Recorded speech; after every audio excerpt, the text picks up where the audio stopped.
So if everybody's ready, I'd just like to welcome everybody. My name is Peter Majors. I'm the founder and president of the Fordham Sports Analytics Society. We're a relatively new club at Fordham, and we're looking to make our name in the sports analytics university community.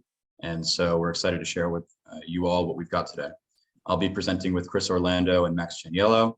Our fourth team member was unable to make it due to a late scratch. I guess that's a technical term. And this is our first year participating in the case comp, and I think I can speak for everybody in our group saying it was very rewarding, and we're all excited to share with you what we've got today. Special thanks to the judges for coming out and evaluating our work, especially Eric. It's nice to see you again, Eric. Hope you're pleased with what we've got to present today. So, next slide, Max. Thank you. So before we get into our actual exploratory work, the first thing we did as a team was did some data preparation on the information provided to us through the case. And we wanted to really get the full scope of what was happening play by play across all the Chiefs games and across all of the defenses that we chose to thwart their offensive attack. And so what we did is we merged the scheme data CSV file with NFL FastStar's 2021 play-by-play data. The merge wasn't the cleanest, but we were able to recover about 73% of the plays that took place in the 2021 season for the Chiefs, that is. And we rapidly expanded our data set from about 47 fields to over 400, of course, with a few overlaps.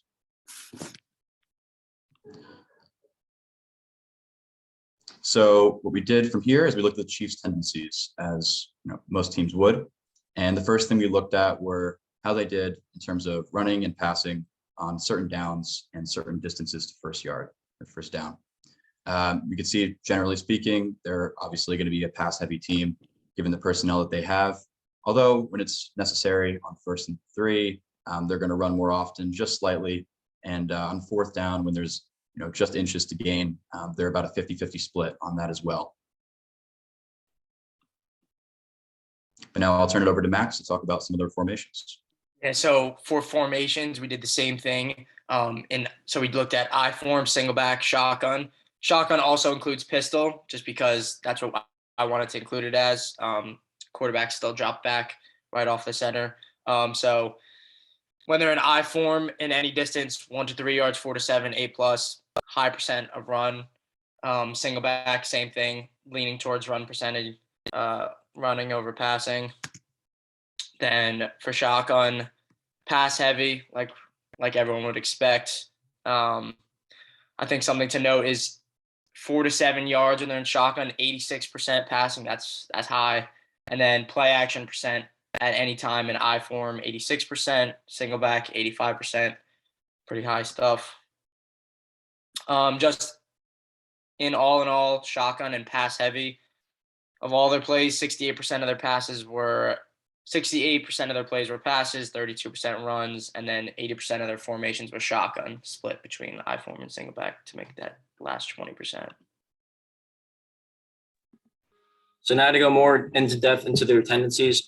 So we took the league average of their drop back depth. So that was 4.8 yards. And drop back depth is mostly correlated with down and distance. So on 2nd down, they only had a drop back depth of 2.8, difference 2, and then 5.8, difference is -1.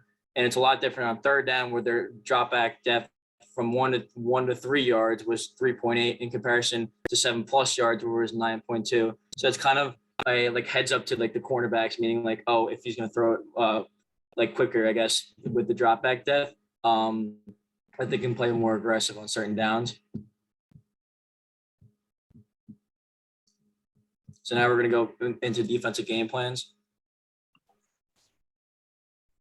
So our overall defensive game plan is that aggressiveness does not necessarily equate to success, especially against Kansas City.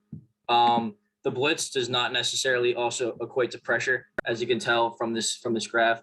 Blitzing caused a 0.81 second time to pressure with a 2.31 time to throw. But we found that not blitzing actually created more pressure and less time to throw and less time to pressure. We also found that stunting doesn't necessarily hurt them, as we found that the EPA per play for non-stunting was 1.71 seconds to throw in comparison to 3.21 when when defenses did stunt against them, with a lower EPA of 0.08. And as like the common theme with this, aggressive does not necessarily mean success. So 7 or less people in the box is actually more effective against them, as they had 2.52 seconds to throw, only 0.91 time to pressure, but they let up a lower touchdown percentage when they had less people in the box in comparison to 37% with 7 or more people in the box. So stacking the box against Mahomes gives them less time to throw and has no impact on whether they score. So we also took a deep look into their tendencies in the red zone. Obviously, the two big guys you want to really focus on are Tyreek Hill and Travis Kelce. We also found that Hardman was pretty involved in the red zone, as Tyreek Hill had over a 31.3% target share in the red zone. However, Kelce had a touchdown to catches rate of 45.5% and a touchdown to target ratio of 38.5%. So all in all, Tyreek Hill is probably more covered or more often targeted in the red zone, but like Travis Kelce, as we know, like through all their little shovel passes that they run, he's kind of like their red zone X factor, kind of the guy they, look to go to in the red zone. So next, we were just talking about defensive game plan, kind of like Kansas City's tendencies. We wanted to dive into more like specifics of down and distance and formation. So what we came up with some optimal decisions, some optimal play calls. And so, for example, on a first down shotgun call, yards per play allowed, the lowest defensive personnel was three linemen, 4 linebackers, 4 DBs. So this is the chart for how we choose the optimal decisions. So like for same thing, first down shotgun was the situation, how many yards per play were allowed per coverage scheme. So these two, per defensive personnel and per coverage scheme. So that's how we choose the optimal decisions.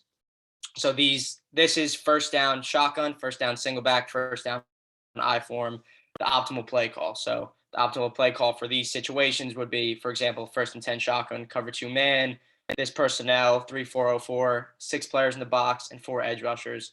Like I just showed, those were all based upon the lowest yards per play that the Chiefs were gaining. So what they struggled the most against is here. So cover 4 for single back, cover 6 for I form on first down.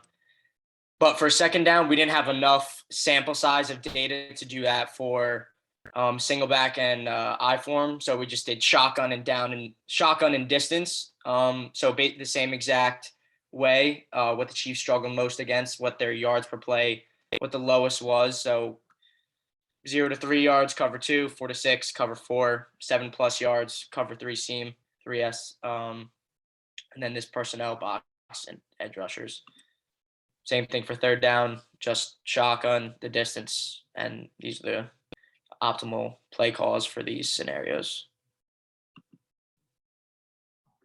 So moving on to the defenses we chose to employ against the Chiefs, we started to look at some of the greater themes from that first part of the presentation and apply them to what we think are the teams that could best do so and can best utilize those trends. And so basically we looked at blitz rates and pressure rates for all the teams in the 2021 season. Note this doesn't just include the teams that are in the selection process. They do include teams that the Chiefs played. And as you can see, really we've discussed that blitzing is not all that effective in terms of pressuring the Chiefs. So we looked at the teams that could blitz the least, but could apply the most pressure to Mahomes in the pocket. And if you look towards the upper left-hand corner of the grid here, you see that the New England Patriots have the best combination of those things. Also note that some of the teams that struggled the most against the Chiefs this season, the Packers and a few others, are in that same range of blitz and pressure spots on the scatter plot. Similarly, hurry percentage. If you could go back, Max. Yep, hurry percentage has an equal. Yep, hurry percentage has an equal trend here with the Patriots being up in the left-hand corner, and that influenced our decision to choose them as one of the teams. So if you go to the next slide now, as I spoke before, the Patriots were one of the teams that we chose and as well as the Saints. The Saints were also very good at optimizing blitz and pressure combinations. Yeah, so now to go more in depth of why we chose the Saints. So one of the biggest reasons why we chose them was Marcus Lattimore and their overall coverage grades in defense. So they have a 5th overall coverage grade according to PFF, as well as 2nd overall defense according to PFF. Marshawn Lattimore had a 64.4 man coverage PFF grade, which is 15th amongst corners. He's also great at breaking up passes, as he led the league with 12 pass breakups and the highest force and completion percentage in man coverage amongst corners, as well as Marcus Williams, who's a big factor in this defense this year. He had a 77.2 PFF coverage grade, which is 7th among safeties, and he only gave up 22 yards all season, which was 13th overall among safeties. Yeah, so while we have Marshawn Lattimore kind of like in the game plan to guard Tyreek with Williams over the top, we plan on putting Demario Davis in coverage, mainly against Travis Kelce, who had a 73.6 PFF coverage grade, which is 13th amongst linebackers, and a 60.0 passer rating when targeted, as well as Malcolm Jenkins can flip-flop between covering Kelce, who had a 51.9 passer rating in man coverage, which was 13th among safeties and allowed 0 touchdowns in coverage. Now to look at a similar scheme with the Patriots, we found that J.C. Jackson would be a perfect matchup against Tyreek Hill, who had the best man coverage grade amongst all corners and amongst all players in the NFL with an 89.0 man coverage grade, as well as Adrian Phillips, who we kind of planned we're going to guard with Kelce, had an 84.7 PFF man coverage grade, which is 2nd among safeties, and 27.6 passer rating allowed when targeted. And also, the Patriots run the most man coverage play amongst all teams in the NFL. We plan to run a lot of cover 1 and cover 2 man shells against the Chiefs, who really struggled midseason against teams like the Titans, the Packers, the Giants, who ran a lot of that cover 2 shell. J.C. Jackson, Devin McCourty, Kyle Duggar, Adrian Phillips, Jalen Mills, amongst tops of highest man coverage plays amongst all corners and safeties in the league. Now to look more into the pass rushers for the Patriots. First, they had 3 guys ranked in the top 30 in pressure rate in comparison to the rest of the league average, as Judon, as you could tell, had 14.88% pressure rate per pass rush snaps. This is all guys with a minimum of 200 snaps on all pass rushes.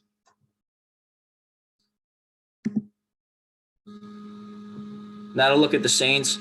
They had 4 guys in the top 100, 3 guys around the top 60, with Marcus Davenport being the big factor here with a 14.14 pressure rate, Onyemata with 11.31, and Carl Granderson with a 10.57%, which were all above league average.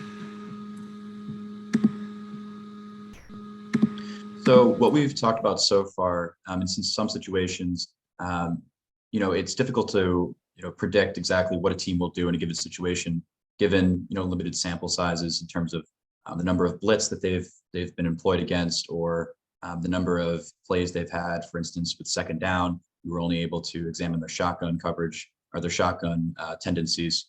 So what we wanted to do is kind of build a holistic model based on everything that we have been given.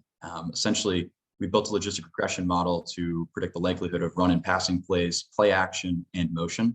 And we utilized down, distance, time to half, quarter, field position, and the offensive personnel that the Chiefs had on the field to do this. And of course, like I said earlier, given this lack of information and given one season, we wanted to build this with as much insight as we possibly could. So we modeled this for each of the situations. The next slide, we talk about kind of what the results of this model were, and we pretty much saw that situation 5, they're guaranteed to pass. That was late in the game where they have to make a shot down the field. But in situation 1, where if it's 1st and 10, the differences are pretty clear. They might run some more play action and might run more motion, as it evidently shows that they're going to be passing less often, at least as our model predicts.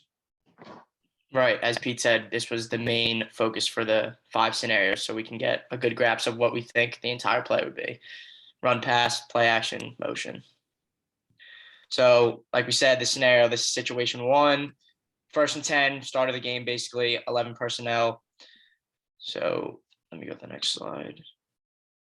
So like the logistic regression showed, 66% chance it was a pass play, 33% play action, 82% motion. So play action important. It's good for the linebackers to know, like, don't bite too hard on the play action. We don't want to get beat behind you. And then when we looked at the data of when the Chiefs run 11 personnel on first and 10 passes, they struggled most against cover 2 man, where they would average 3.375 yards per play. So that was the optimal coverage to run. And also, like Chris was talking about, how the Patriots and the Saints were both strong in man coverage. J.C. Jackson, Marshawn Lattimore, both obviously premier cornerbacks. So beyond cover 2, the optimal personnel would be 3 linemen, 4 linebackers, 4 DBs. In this specific scenario, the Chiefs only gained 1.8 yards per play, which is rather low. So that's a good personnel. And no stunts on this pass rush. 66% chance it's a pass play. No stunts because pressure gets home quicker without stunts, 0.53 seconds. When there is a stunt, it's 1.2 seconds. So like the overall theme, no less blitzing, less stunts. So situation 2, 4th and 2, 50-yard line, 12 personnel, 4th quarter. Next slide. Pass, 90% chance that is going to be a pass. Kansas City pass heavy, shotgun heavy. Believe cover 1 is the most effective in this scenario because when the Chiefs are in 12 personnel on passes thrown from 0 to 5 yards because they need a short throw, Chiefs average only 1.87 yards against cover 1. So if this average held up, the 1.87 yards, because it's 4th and 2, it would be a 4th down stop. So that would work perfectly for the defense.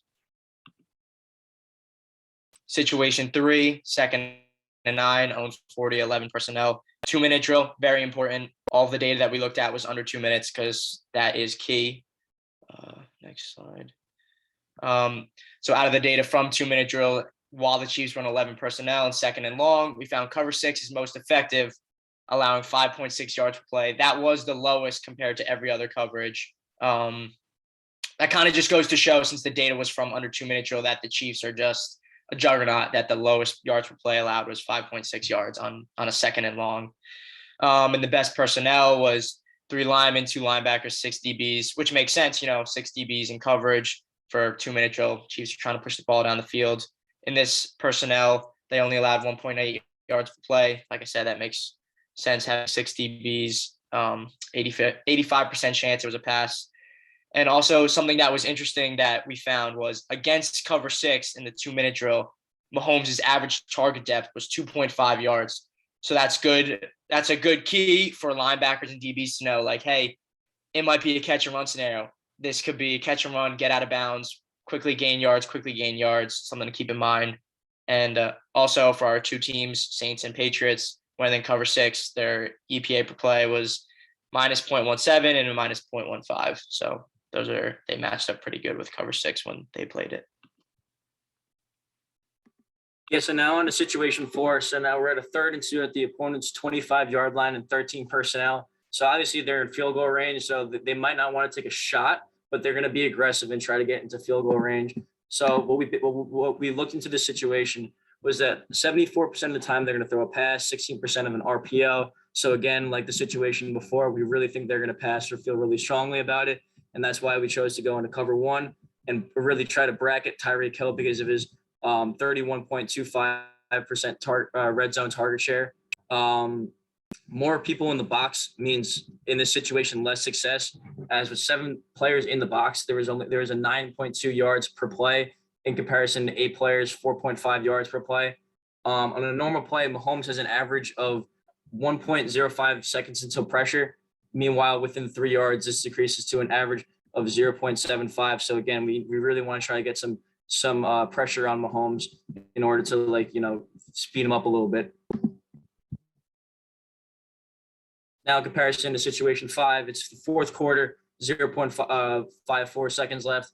1st and 10 at their own 25, no timeouts, tie game. We really they're trying to push the ball down the field, trying to get out of bounds. So that was a huge aspect of our game plan. We really wanted to go into man coverage and prevent them from going out of bounds, force them into the middle of the field.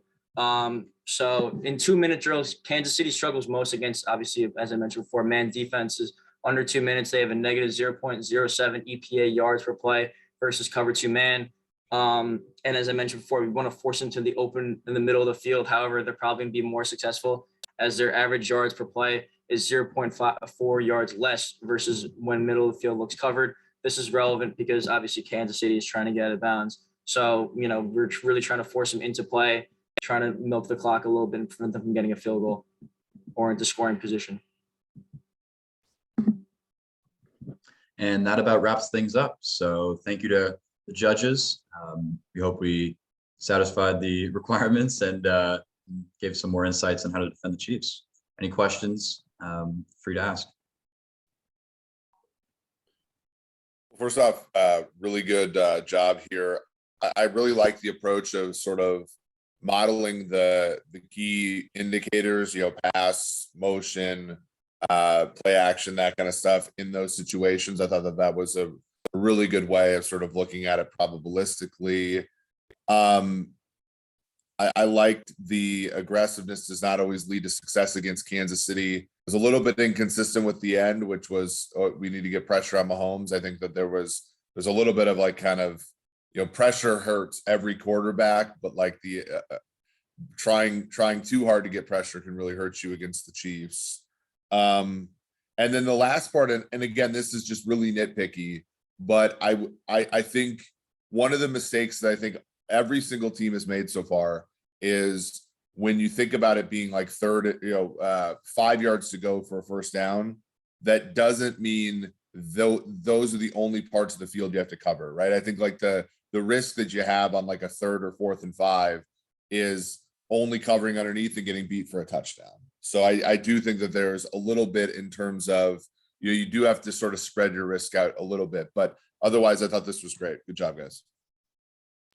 Yeah, it's funny you mentioned that because I was kind of thinking that too about the 4th and 2 scenario.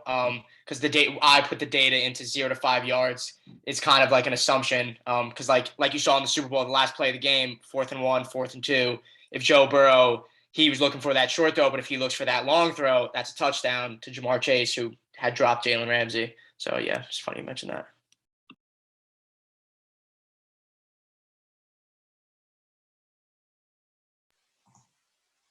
Hey guys, Schuler Cotton here. Job well done.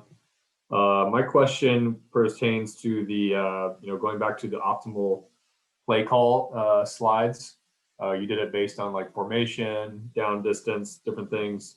What was your exact methodology for concluding making those calls in those specific situations? I think that was the generic Chiefs one before the situations. Yeah, I don't know if I didn't have any slide numbers, but it was more towards the beginning. So are you asking how we came up with like the calls for like if it was like shotgun 1st and 10? Right. So what we did was in that scenario, out of when the Chiefs were in shotgun from 1st and 10, and we did the same for 2nd and long, 2nd and short, 2nd and mid, we grouped by all the coverage schemes and yards per play. So like this wasn't the exact call, I don't remember it, but let's say we chose cover 4 for 2nd and long shotgun. That means that cover 4, the Chiefs had the lowest yards per play against. And it was the same thing for defensive personnel. Like the optimal defensive personnel that we chose was whatever the Chiefs' lowest yards per play was against in that particular formation and down and distance, if that makes sense. Okay. Yeah. Thanks. And yeah, just something interesting to note, obviously down and distance you have control of, but for formation, for example, you're pretty much already going to have the defensive call in there before you kind of know what formation they're going to come out in. Just interesting to note for future reference.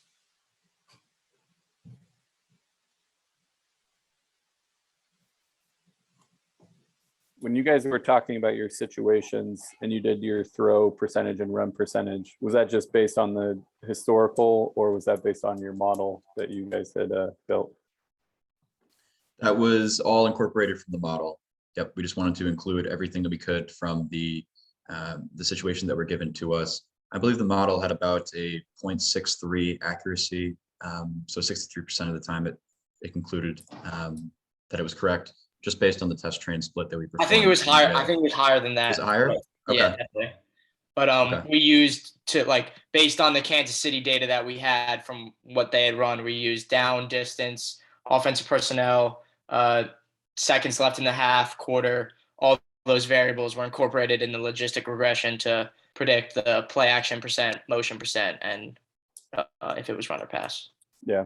Yeah, that was another question I had, was what else did you guys put in there? And then what was missing that you guys wish you had as far as data that you think could either make your model better or kind of make your thought process better? Something to make the model better would probably be like current score of the game. That would definitely change a lot of things, because let's say it's 1st and 10 in the fourth quarter and the Chiefs are up by 20 points, like most likely they're running the ball. And that is a huge fact. That's probably a huge factor more than any other variable that would be put into the logistic regression. Yeah, just to add on to that, we thought about building another one out just for the 5th situation in which we knew that it was a tie game. We didn't end up doing that, but it certainly was in the conversation because that situation did have the number of timeouts left, as we mentioned, and as well as the score differential. Another piece of information to piggyback on that was like direction of field that was passed on and the hash. We really we're trying to be like, oh, in this given situation, like, are they going to try to go onto the right side of the field when they're like, let's say in a trips formation, or are they going to try to go to the left? Like, are they going to go to the wide side of the field? Just, I feel like that lack of data we could have really used in our presentation. This is a question I think less about like this specific project, like scenario, but what do you think the biggest thing you guys learned was, or kind of the biggest, takeaway for you? And again, not just like specifically about either one of these scenarios or anything, just kind of bigger picture. The biggest thing I saw, well, obviously, like when you're dealt with the task of dealing with the Kansas City Chiefs, like you want to kind of do something different and special to like kind of confuse Patrick Mahomes. But the biggest thing within our presentation that we found within our data was that you don't want to get too cute against him. Like you want to do what's going to make him flustered based off the data. So like, obviously he's going to torch a lot of teams that, maybe have better personnel against, or like, maybe not as good pass rushers or defensive players, but we really want to, just emphasize, like, kind of keep it simple. And that's kind of the task that defensive coordinators really have to scheme against an offense like the Kansas City Chiefs.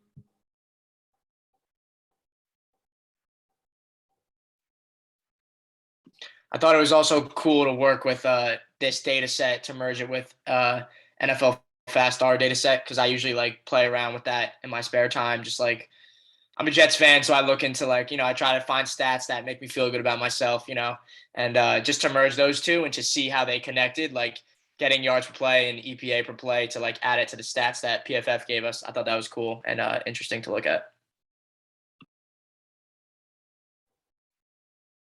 I mean, read the room. We got a Bills guy here, and you're saying you're a Jets fan. You say you got a Bills fan? Oh man. All right. Well, thank you guys. That's great.